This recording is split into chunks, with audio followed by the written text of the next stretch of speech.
Hey, there we go. Right as we go live, we get the podcast Mm. blur out on Twitter. Welcome to the Undrafted, Uncensored cast of Pod. Hosted by Nick Archuleta. Mosted by Colin Zanker. And last but certainly is least, Joseph Goodwin.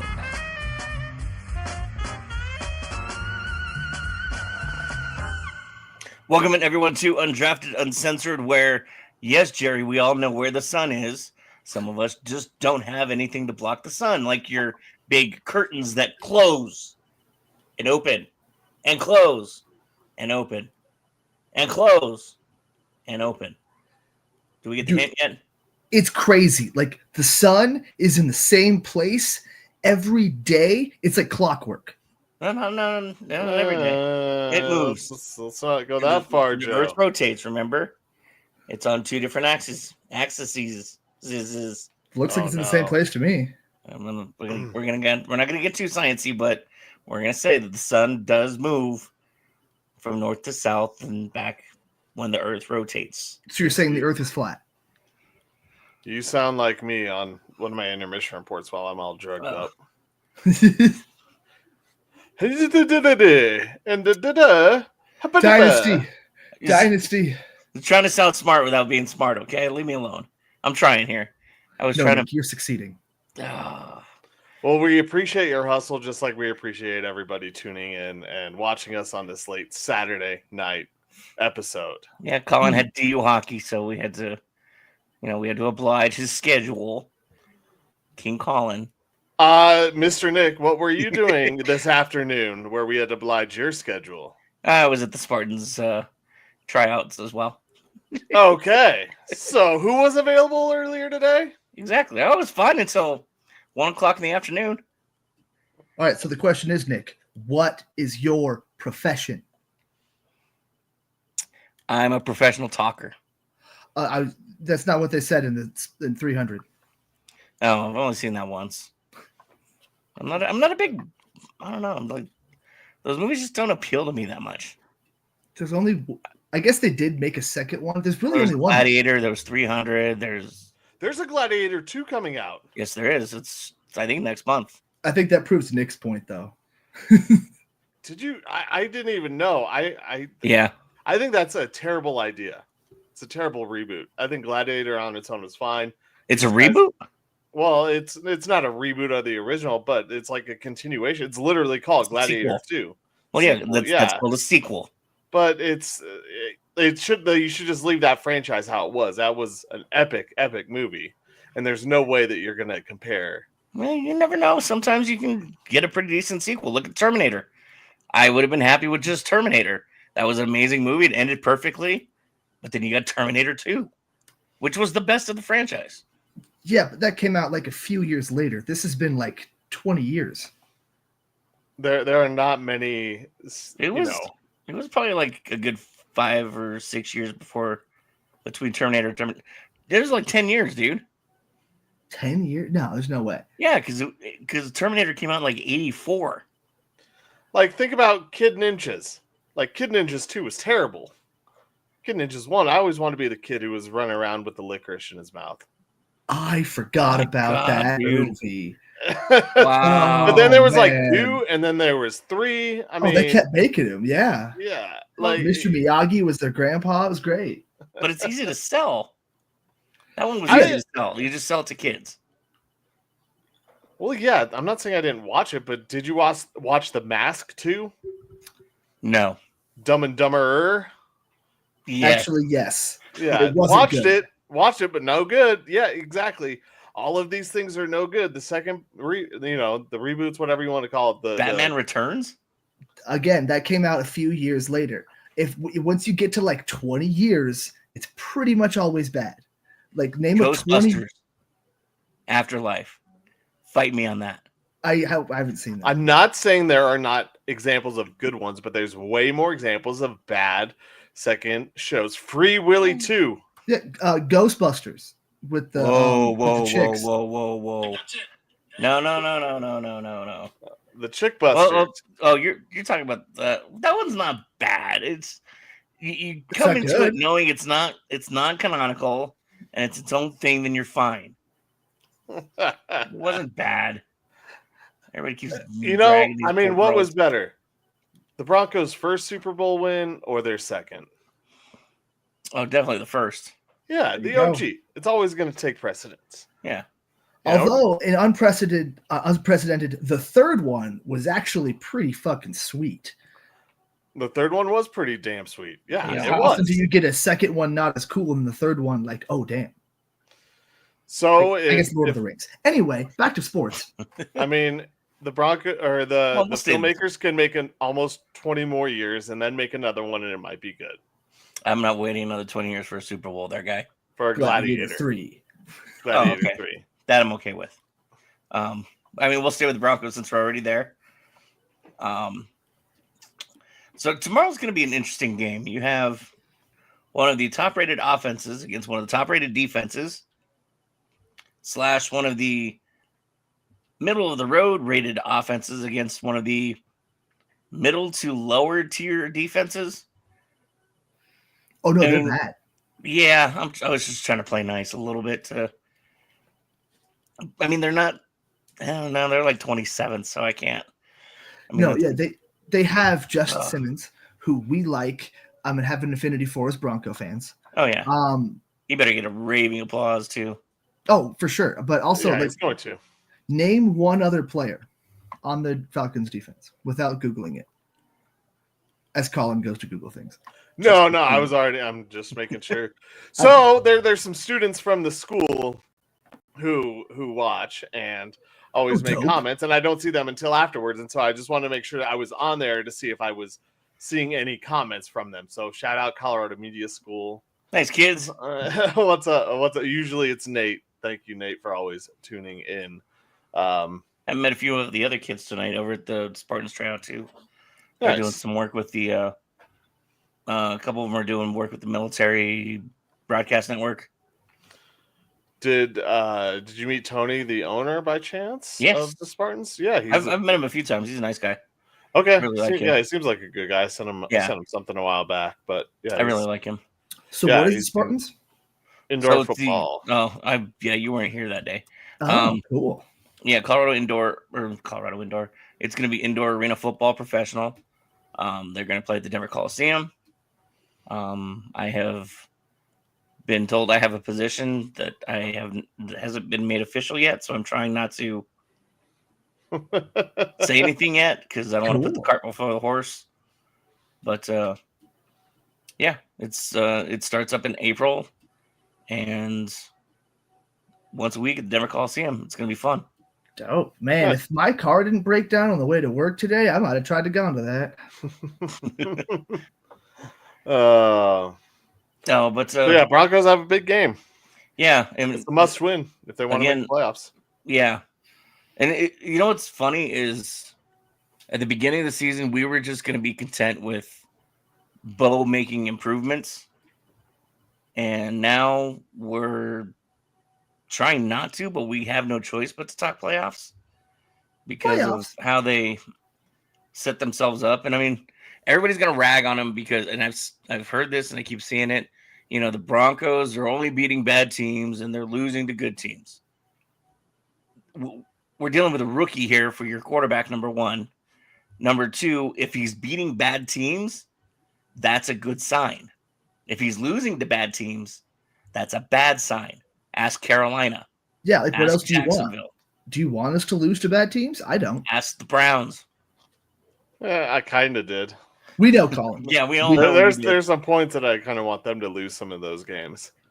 Yeah, we know. We wanted them to lose. Nick thought they were going to make the playoffs from the beginning. Well, God, here we go. Nick's sunglasses are. I'm surprised they're not on right now. I can't find them. I don't know where I put them. Sorry. I don't know with this game. Yeah, I will be on that side of the Broncos as far as who they've beaten. They haven't beaten anyone really good or at full strength. That's kind of the thing. There were teams that were good. We talked about the Saints at the start of the season, the way they were lighting things up. the Broncos obviously played them at a time where they had a backup quarterback and nobody besides Alvin Kamara, really, and they shut him down. They have done a good job in beating the teams that they should, beating the Panthers, beating the Raiders. This game, when you mentioned Atlanta has the highest, most powerful offense, highest scoring offense, that is a little bit of I don't want to say it's a little bit of a fluke, but they're a different team now from when they were scoring. That team, their offense has gone downhill in the last few weeks. Trust me, I know. I've had Kirk Cousins as my quarterback, and he no longer is for a reason. But that offense has legitimately gone down. That's my quarterback. They don't look the same as they did even 3 weeks ago. I'm glad they waited and during National Tight End Week, they got Kyle Pitts a touchdown, because really since then it has been nothing. Also, Colin's fantasy tight end, Kyle Pitts. I have him on a few, but he might not be there for long. It's okay. I sit here, and the Falcons offense has a lot of firepower, but they haven't put it together in the last few weeks. And I don't know if it's the midseason Kirk Cousins struggles. There's always some of those games with Kirk Cousins where he lights things up and he's really good, but then there's a bunch of pedestrian or below average, where an armchair quarterback could basically do the same damn thing.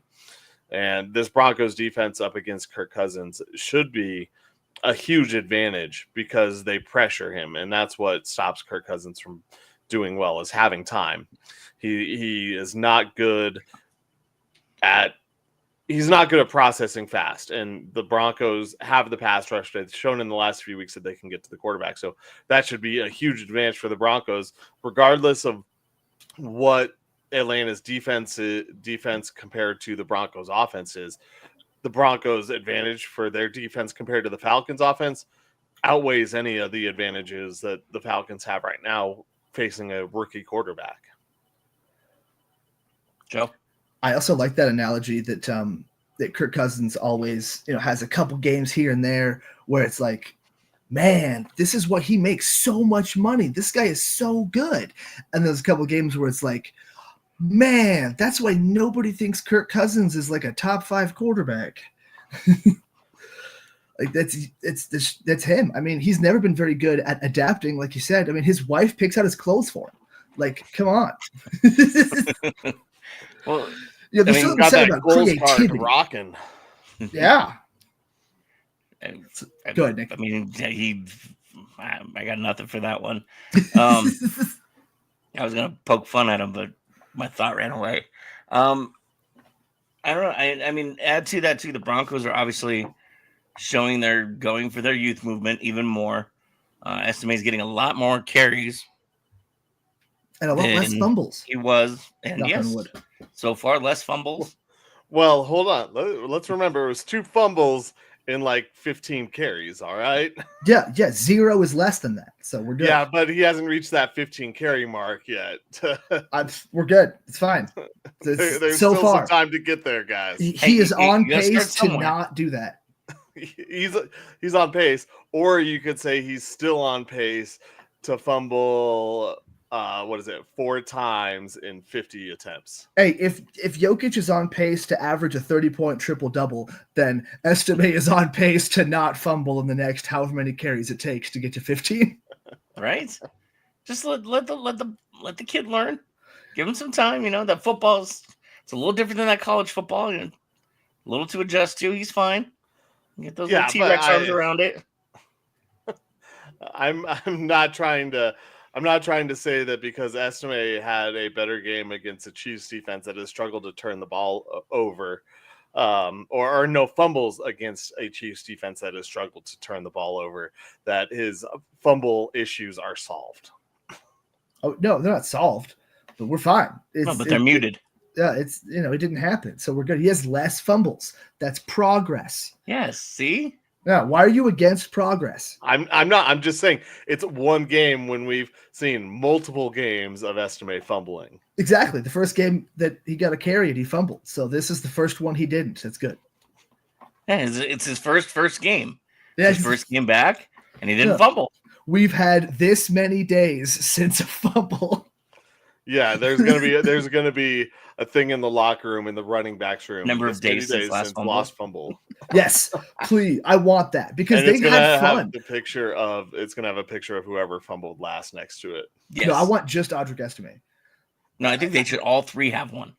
And I guess if somebody else fumbles, maybe, but I think that's just a great troll because they were having fun with messing with him. The coaches gave him the ball to hold the whole week after the fumble, and he's in high school. and Javonte was a big part of that too. And so the defenders were like sneaking up on him and trying to knock the ball out and trying to steal it from him and shit. And I was like, that's awesome. I love that. Can you imagine being a grown man? You're an adult, and your job is professional football, and here you are walking around the kitchen with a football, getting ready to go have a snack or something. All of a sudden, somebody's coming up behind you, trying to punch the football out of your arms. I love it. You know, whatever we got to do.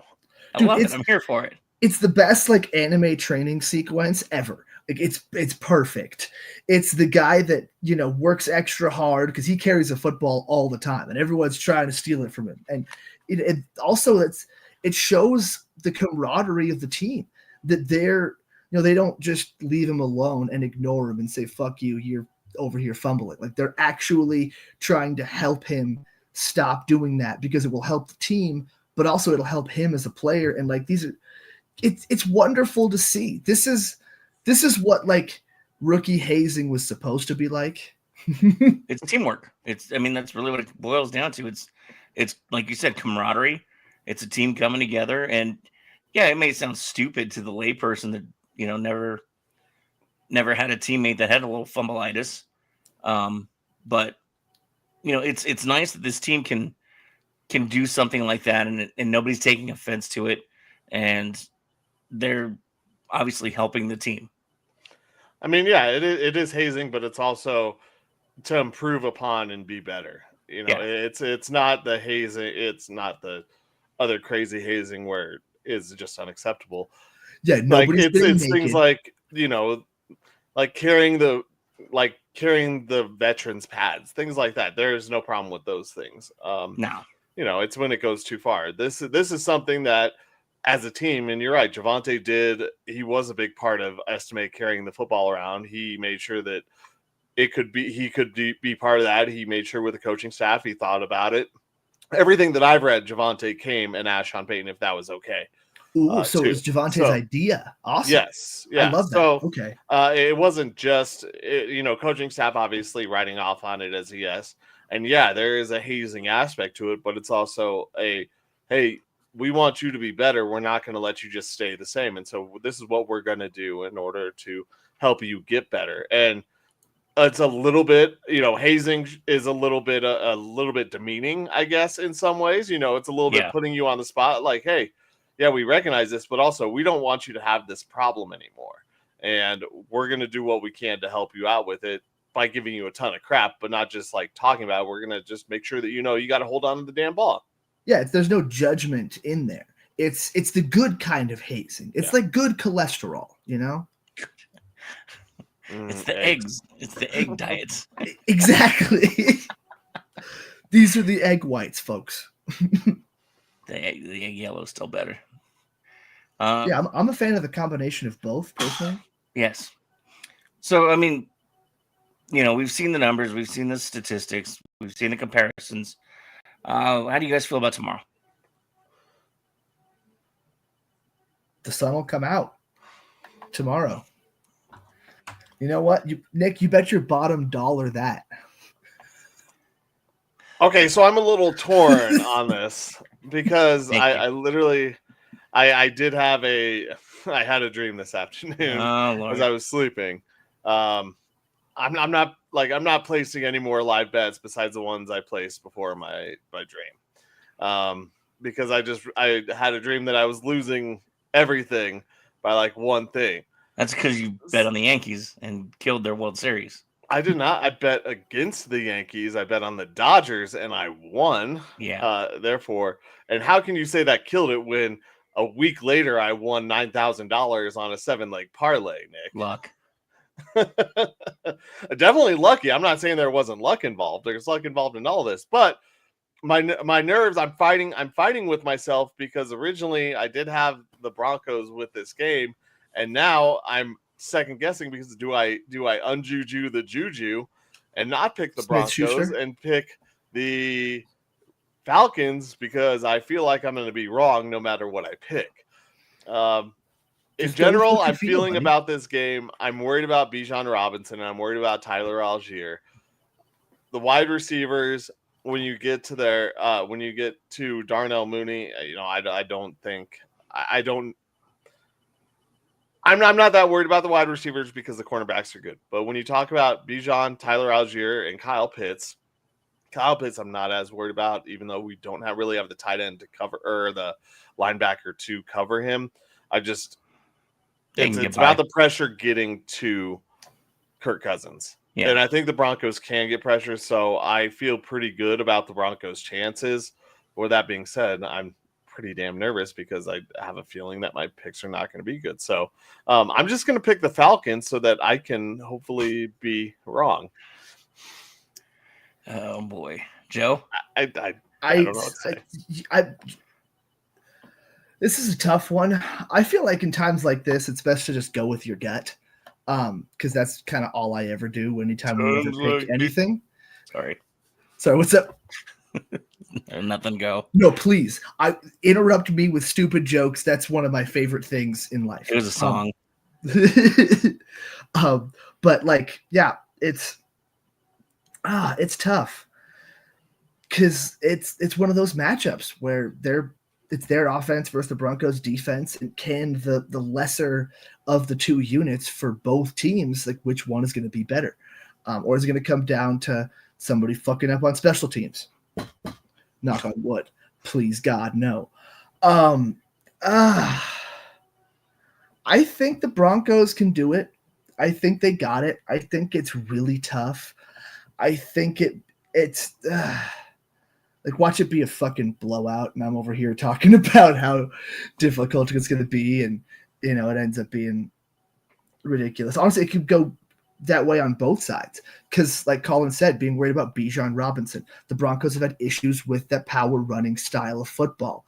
Even though, like we said, J.K. Dobbins isn't a power running style guy, but that's the way they ran the ball, the way they played against the Broncos. It worked. They couldn't stop it. And then obviously it's Derrick Henry, but still they couldn't do anything. The Broncos have played better against Derrick Henry in the past than they did in that game with this really good defense. Yeah, but Derrick Henry's an anomaly in himself anyway. Joe, for sure. Yeah, it's Derrick Henry. But it's the history of Broncos defenses against guys who are that type of running back. Yeah, this season especially, because that's the defense that we're looking at. This really good, yet I think that is kind of the Achilles heel. And Colin's right. We don't have the tight ends to cover their linebackers. And even beyond that, like when you think about the last game, Kareem Hunt didn't hurt the Broncos in the rushing game. It was the passing game. He was their leading receiver. He got 65 yards worth of ball, 7 catches, 65 yards. And that's what hurt the Broncos with their running back. And Bijan is really good out of the backfield too. Yeah. I mean, I was fine with it Wednesday that the Broncos could walk in there and win. And then Thursday I started doing obviously the research for tonight's show. And then I really started getting in my head about it because, again, you have this amazing defense that the Broncos have, and albeit flawed, the good offense that the Falcons have, and then you have a middle of the road, not quite seasoned enough offense for the Broncos facing a very bad defense for the Falcons, and I don't know why. I started to not trust the offense to be able to get past that weak defense. And I don't know if it's just kind of looking back at their schedule and just kind of seeing the results of everything, or if I'm just starting to overthink it because it's only a 1.5 spread between the two teams. Yeah. See, I'm the opposite. I think the offense can really do something against that Falcons defense. I think they've shown, even though it was inconsistent, obviously, against Kansas City, that last drive they were able to move the ball. They've been able to just move it enough. It may end up being a lot of field goals, but I don't know, man. I like the offense. Ooh, no touchdown game that I'm not going to place a bet on. I was going to say, Colin, you gonna take that one? No, nope. Well, the one thing with this Falcons team, though, it's weird when you look at their defense. They have some players. They're just not a unit. Like they're just not a good unit together. I mean, Matthew Judon and Grady Jarrett, they should be able to get pressure on He Bo googled Nix. some names. What? When you're looking at them as a whole, and obviously Justin Simmons is back there. He knows this Broncos offense, so there's a piece of it too where I know this offense is different from last year's, but he also understands Sean Payton, what he's trying to do, because he saw it firsthand. And I know he wasn't playing on the offense, but he knew what they were doing. He understood what was going on because he had to practice against it a bunch. So I wouldn't be surprised if there are bigger plays and this defense plays better against the Broncos because of the fact that Simmons has some inside information. And, it's not all the information because it's not like he was traded mid-season, but he has plenty of a foundational understanding of Sean Payton's offense from having to practice against it week in and week out. That I think that there's this Falcons defense could have more of an upper hand than we imagine right now. Yeah, I mean, you're absolutely right. Like I said, I think I just started overthinking it, looking at the numbers, and just, I don't know, they're just all of a sudden kicked something in my head that I wasn't quite sure if they would be able to turn the corner or not. So, I mean, we've got 16 hours before the kickoff. So, part of victory formation. No, of course it's not. They're not on prime time. Just making sure. There's one non-primetime game that we do have this week. See, that's why I asked. I know. I'll never have the Broncos in it unless it's prime time. That works. Because Nick's going to pick the Broncos, Colin's going to pick against them, and then I'm just going to do whatever seems funny at the time. So, Colin?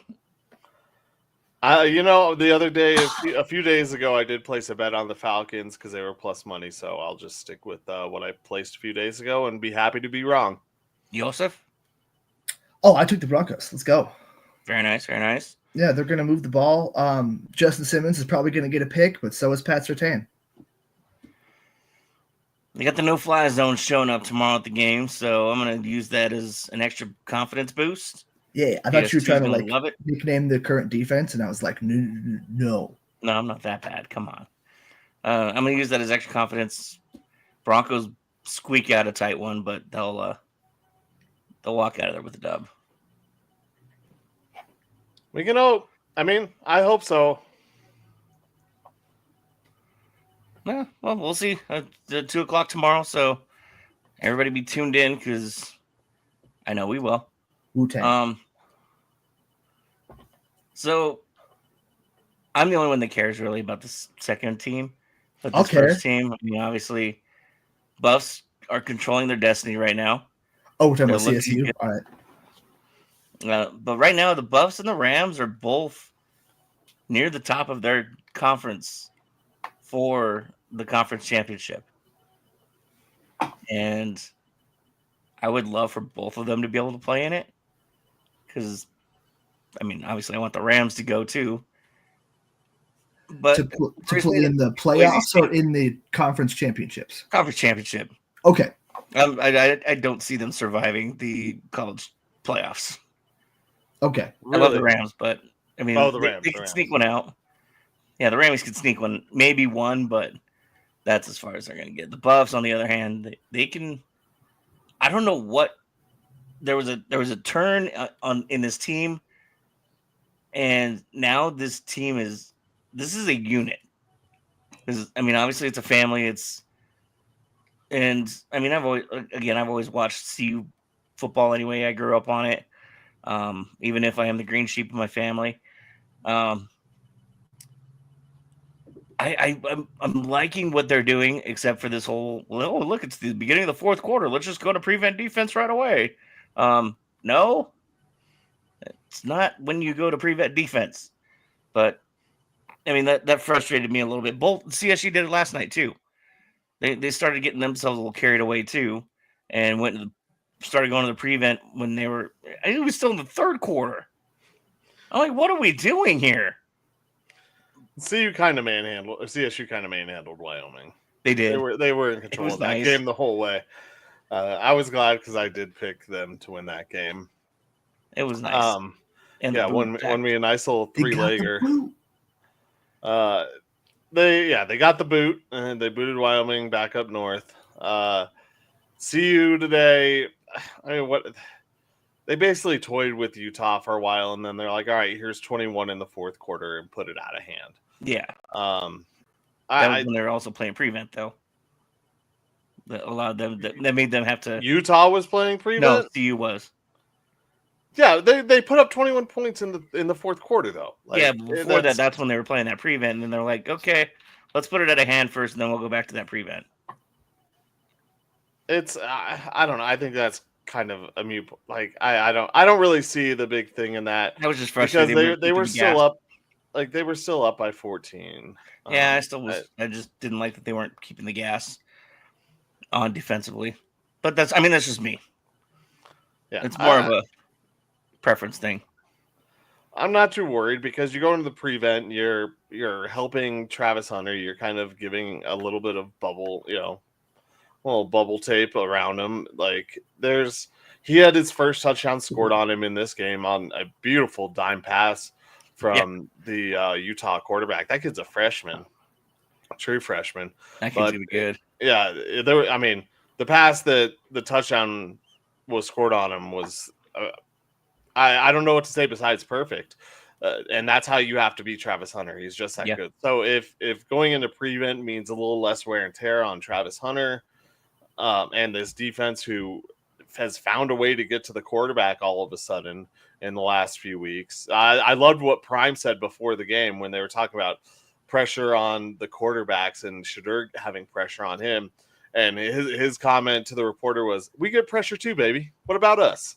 And that was it, and walked off. Like nice. Mic drop. It was great. Yeah. He's good at those. He's Our boy really Alex at the Fan, he was cutting up a bunch of Coach Prime audio, and he sent me this. When I said we coming, we still coming. We never stop coming. We are coming, and we ain't nearly there yet. Dude, they're coming. Hey, Miss Peggy's got herself a chance to see a championship and a bowl game. So, well, and that was cool too that everybody was singing happy birthday to her. Yeah. Oh, that's awesome. Yeah. So it's her birthday. Is it today actually, or is it just like this week? I think it was it yesterday? Maybe. I don't know. Either way, but awesome. I heard him singing. Yeah. Yeah. Probably made sure to let everybody know that was. It was her birthday somewhere within this window, and took advantage of it and did what Prime. Dude, that woman, like, I don't know what she did to him or what she said to him, but she cast a spell on him. That, like, God forbid when she leaves this earth, that man's taking her ashes with him. I swear. She didn't have to do anything. She's just wonderful. Do you not feel the same way? Oh no, I feel the exact same way. But, when, especially like when you start missing your grandmas, you see her and you're just like, yeah, that's my grandma. She spent years cheering for the Buffs and hasn't had the opportunity to have this much fun. That's much like everyone listening and paying attention to us now. We appreciate you, and so when we get big, just know that we love you and we're carrying you with us the whole way through. We're not taking your ashes though. Don't worry. Only if you want us to. If you send them to us, we'll fucking do something with them.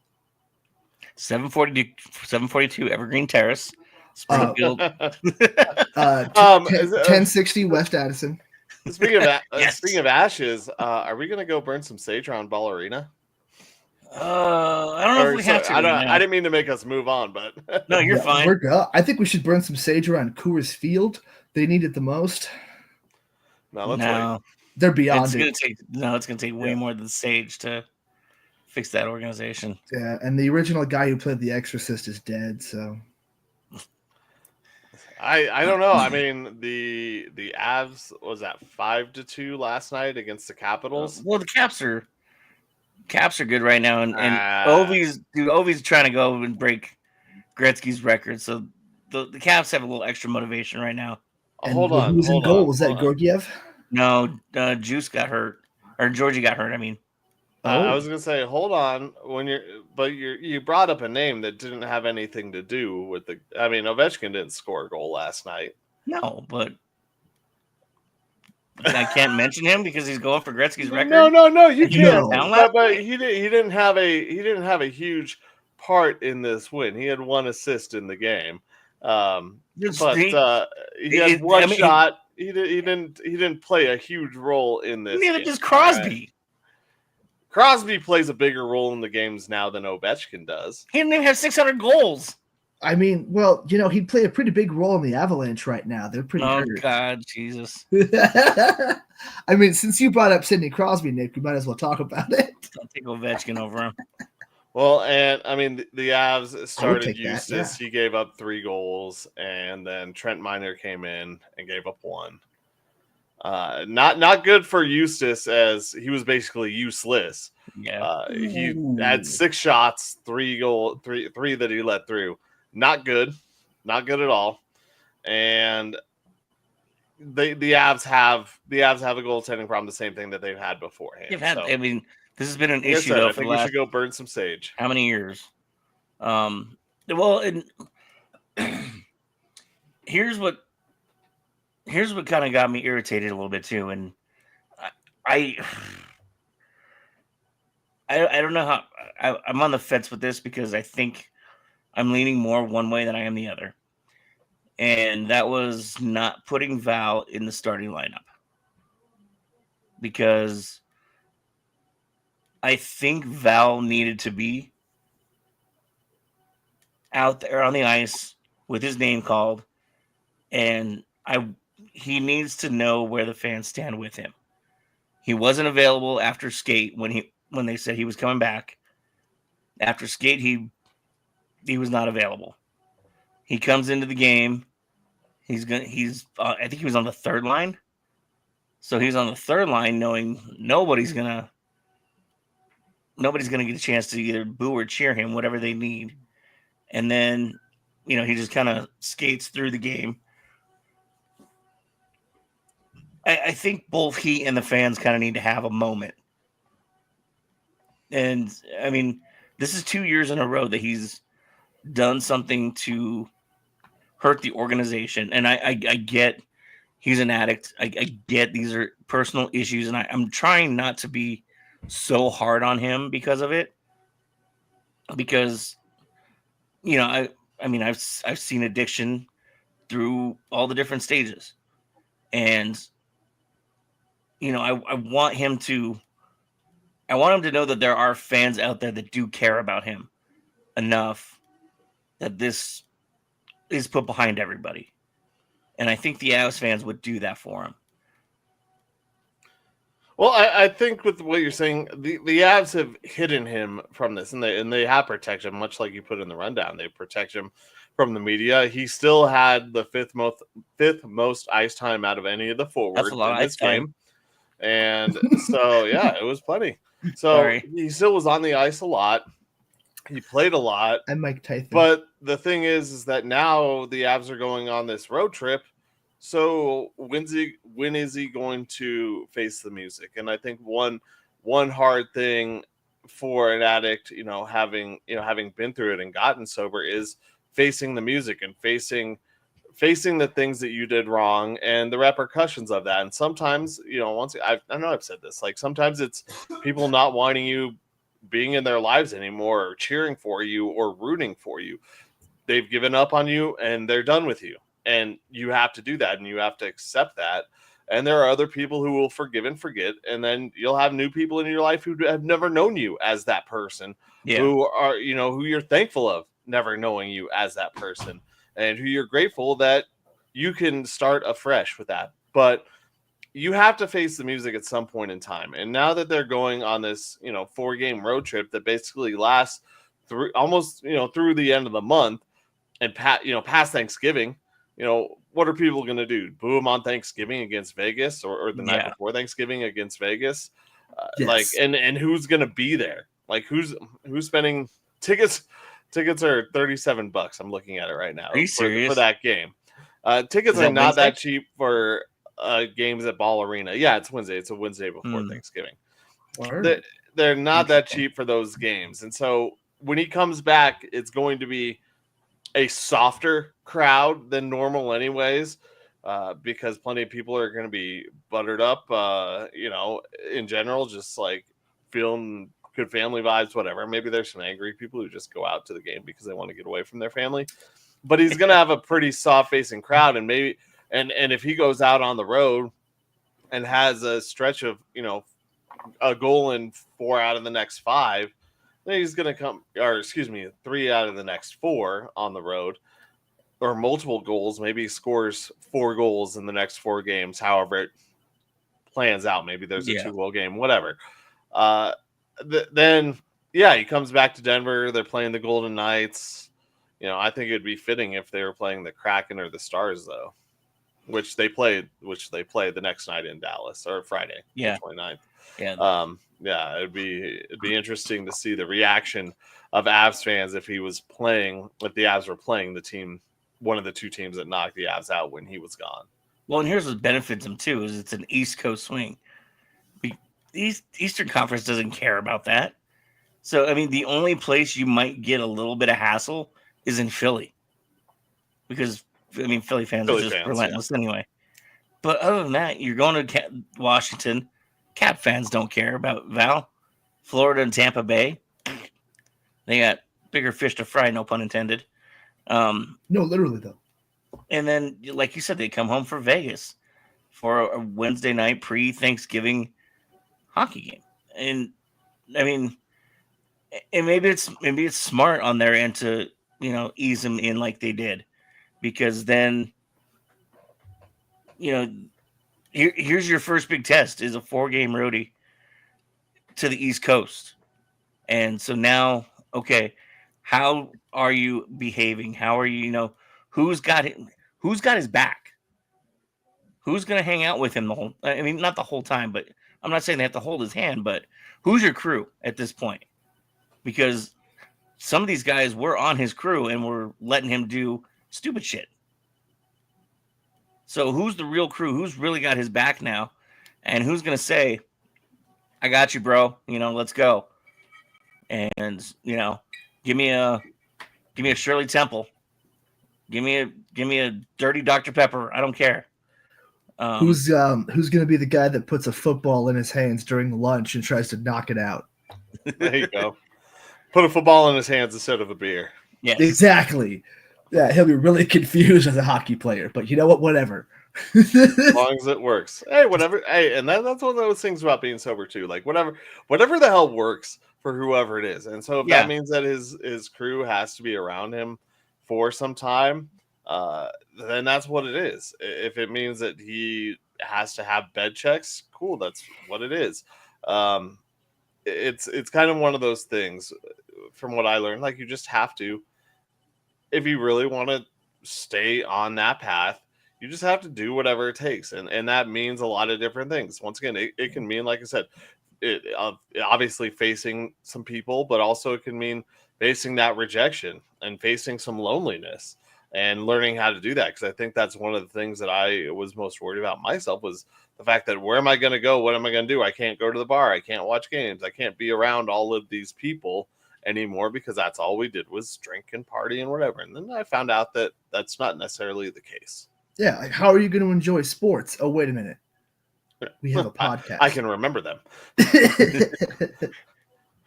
Unlike the Seahawks Super Bowl. You know what? That's kind of a blessing. You didn't really want to watch that one anyway. It Yeah, kind of is. you don't You want to picked remember the that right one. time to get It was sober the after beginning that. of the end of a lot of things at that point in time. Yeah, you didn't miss anything with that one. Trust me. I can tell you all about it if you want to. No, I'm good. I won't tell you about it. I'll save you from it. I don't know. But yeah, like, so go ahead. No, go ahead. I mean, if you insist. It's because I've seen stuff like this work before. Obviously, it's not with the addiction style thing, but just easing a guy back. You know, there was jokes that, you know, Steph Curry was going to win 6th Man of the Year when he was getting eased back in and, you know, playing really good off of the bench. So we've definitely seen, you know, especially shooters like Val. No, but it's a very different aspect. But it definitely could work out. I could see it for sure. But I think you're right, though, Colin. I think he has to face some kind of music. I think he's got to I don't know.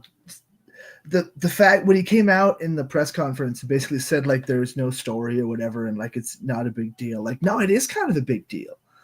You don't actually have to say what the issue is or anything else, but just, I don't know, acknowledge what's going on, you know? And I feel like the entire city would be behind him in that case, but also it's a private matter. So, you know, at the end of the day, it's his choice to do it the way he wants to do it. I just hope that for his sake, he's okay.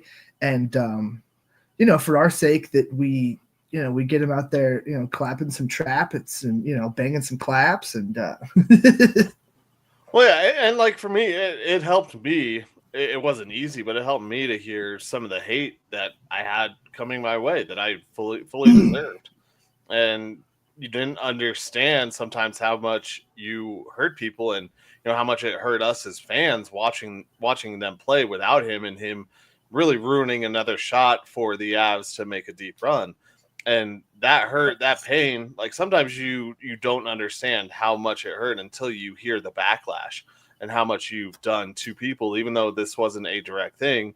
As a fan of a team, as someone who cheers and wants, you know, the burgundy and blue to just crush every single night, it hurt that someone would put himself over the team like that. And maybe he doesn't understand that. Maybe he does. But yeah, I think hearing some of that backlash is a good thing at the end, you know?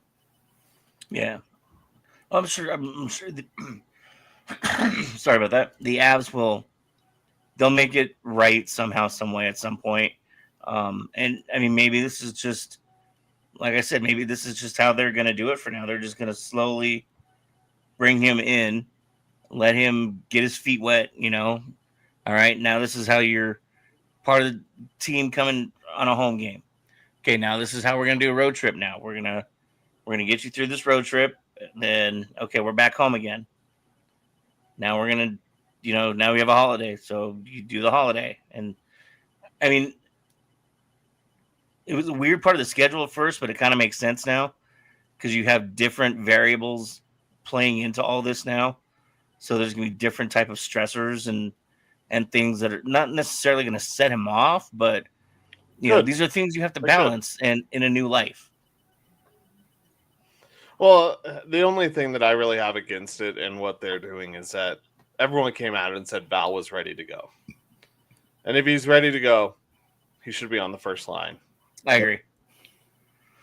It is what it is. Did you guys see the new City Connect jerseys for the Nuggets yet? We talked about them. No, we didn't. Yeah, we did. The City Connect? Yeah, the 5280. Oh. The white ones. We brought it up on a few episodes ago. pretty sure we did, yeah. Yeah. Well, then I saw them the other night. Welcome to show 135, where we forget what we talked about beforehand. But Nick can bring them up again. Yeah, no, Nick, tell us all about it. Yeah, we're fine. I mean, I just enjoy the Rainbow Warrior part. I don't like the fact that they're white. Mostly because I can't wear white very well. I think my big, if I remember right, and it still is, that I don't really like the volume level on the side thing. I think it looks really weird. Yeah. You know, I think it's okay. I really wish they would have just gone with the pickaxe and roll as a logo instead of the 5280. Yeah. At some point, that's got to happen. I'm hoping soon. You know I what really else? want like a concerted effort by the NBA for every team to go back to their like fun, weird mascot jerseys. Like I want the Raptor with the basketball. I want The minor. yes, exactly for the Nuggets.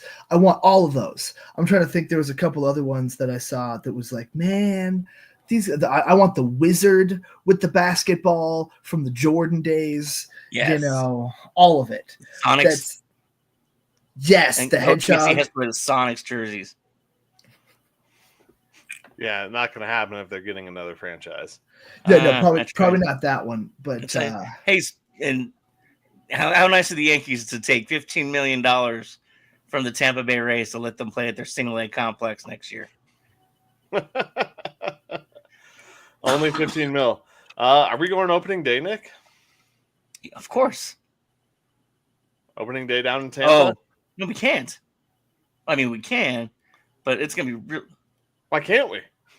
Because it's going to be at George Steinbrenner Field. Yeah, I know. Why can't we go? Out. I mean, I'll go. Don't get me wrong. Why can't we go? I don't know. I mean, honestly, I'm thinking like I'm off on Wednesdays. I think we go to that Thanksgiving Avalanche game for like what was it, $37? That's what they start. I'm in. I can't. I'm on swing shift that week. Damn it. And I'm trying to save the rest of my holiday pay to get paid out. I don't know. We'll talk because I do want to go down to Steinbrenner and catch a Rays game, but I gotta see if I'm calling a game that weekend or not. I'll see where your values lie. What's important to you? Yeah, money. So spending time with the prophet who can make you money when you listen to him, or calling some sort of game that means nothing. Means a lot to me. Money. I'm just thinking of the commercial when they're like with Joel Embiid. Joel, why did you change your nickname from The Process to Hulu Has Live Sports? He just leans into the microphone. Money. And everything explodes with fucking money everywhere, and it's fantastic. Well, it sounds like a perfect time, guys. Well, not for that. Welcome. This is the victory formation. All right, boys, here we go. Best play in football. 6 right tight diamond victory on 1. Break. Okay, 3, 2, 1, it's jam. The Pick'em segment, proving that Colin Zanker is the most humble man in the history of time. Least. Featuring Nick Archuleta, wishing he was somewhere else. And Joe Goodwin, just kind of winging it. Oh, that's right, everybody. Welcome into the Victory Formation, the best formation in sports, where we make real bets with fake money. And last week, 2 of us went 2-1. 1 of us went 1-2. We apologize for not having a show earlier this week as Joe had a little accident, and we're glad he's okay, though. But we only have last week's picks, so we'll recap those, and we will get into this weekend's slate of games. The first game that we chose was the Giants versus the Panthers out in Germany, and I was the only one smart enough to choose the Panthers because the Giants, S-U-C-K, suck. I know that's for the Jets, but whatever.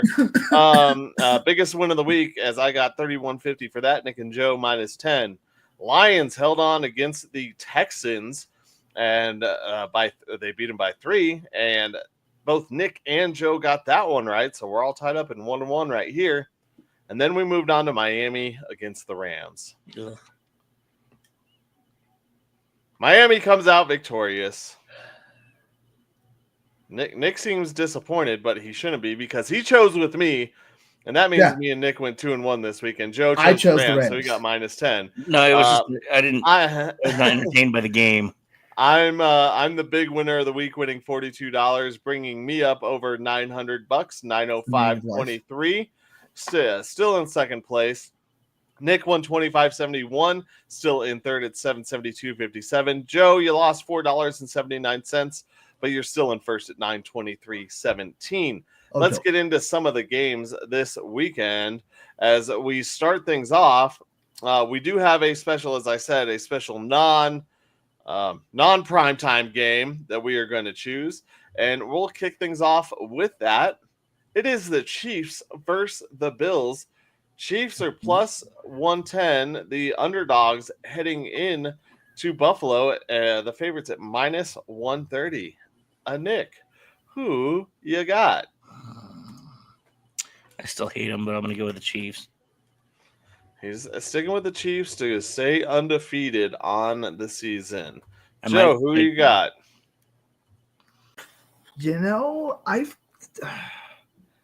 Kansas City feels like they're ready to lose one. So I'm going to go with my new fantasy running back and James Cook and the Buffalo Bills. Where's it at again, Colin? I'm sorry. It's in Buffalo. Okay. Are you changing your pick? 'Cause once I go, it's done. Yeah. Give me Buffalo.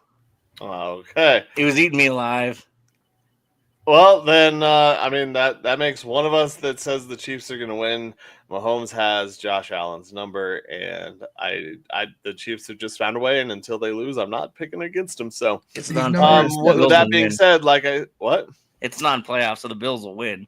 Oh, it's If it was a okay. playoff game, Mahomes would win. I still give him whatever amount of time. I still believe in Mahomes against him. So, Yeah, what is it, 13 seconds?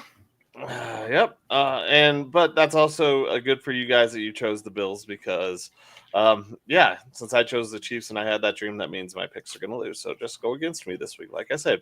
Next, we move on to Sunday night football, and this is the Bengals versus the Chargers.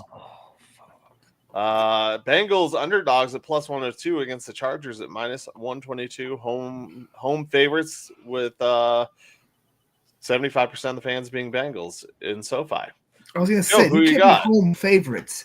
They're don't home have a favorites at home. minus 122. They're the vagrants of the NFL. They don't have It's homes. their home. Who you got, Joe?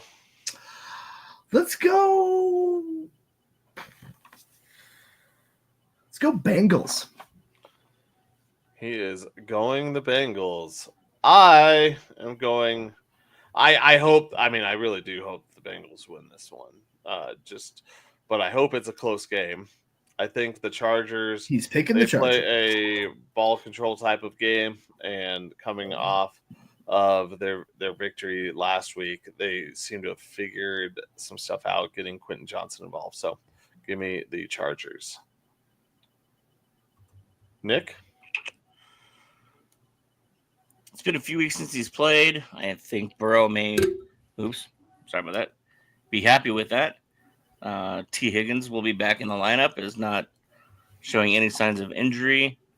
Burrow has another receiver to throw at, so give me the Bungles. Choosing against me once again. Smart people. Next, we move on to Monday Night Football in one of the biggest odds difference in odds of the week. Texans playing the Cowboys in Jerry's world without the sun, probably because it's Monday Night Football. The Cowboys home underdogs at plus 260. Texans favored at minus 5.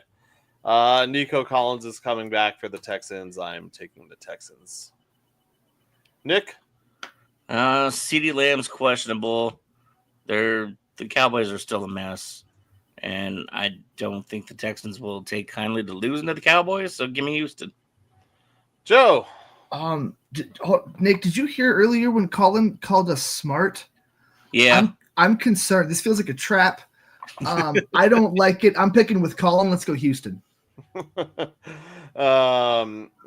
I don't know if there's much that my dream can do to overcome that one. Well, let's move on to the last game. We have some NHL action. I took out the NBA one because the NBA game sucked. But we have the Predators at 5-10-3 facing off against the Canucks at 8-4-3, so you can get a little extra parlay action in on Sunday. Nick, who you got? It's in Vancouver. No odds yet. Yeah, it's good. I'll still stick with the Preds. Nick is sticking with the Preds. Joe, who you got? I like saying Canucks. He is going with the Canucks. Well, Nick, I'm sorry to tell you, I chose the Preds too. So Of course. I hope. I really wish I could choose with Joe on this one, but I'm choosing the Preds to beat the Canucks in Canuck territory. And with that, I'm going to go into space and take some more medicine, so hopefully I can feel better. I believe in you, buddy. Well, you sounded fine, Colin. You did great. Yeah. Glad you pushed through. Thanks for staying up with us. Thanks for lying to me. Hey, that's always my pleasure. I mean, I'm hearing you for the first time in these new headphones, so you know. Yes, and to Joe, congratulations on finally becoming a professional podcaster. Thanks, Has buddy. headphones and a microphone. If you noticed that tonight, look at that. I'm gonna find a way to like situate it better in the, in space. Do some colors. It's gonna be dope. And We're gonna be big. Yeah. Thank you everybody for tuning in tonight. We appreciate you for staying up late with us. And thank you, Michael Spillane, and everybody over at e5280sports.com for hosting us, as well as Pikes Peak Sports Cards, our sponsor. There we go. I can say I'm that. not the only one. Stop. Peter, I won't make fun of you. Oh, I'm numb to that now. That's just background noise at this point. For Colin Zanker and Joe Goodwin, I'm Nick Archuleta. This has been Undrafted Uncensored. Keep sharing and loving us, and tell your moms, tell your friends, tell your mom's friends. Until next time, we love you guys. Go Broncos, go Avs, go Nuggets, go Rams, go Buffs. Go to bed. Don't listen to the prophet this week. I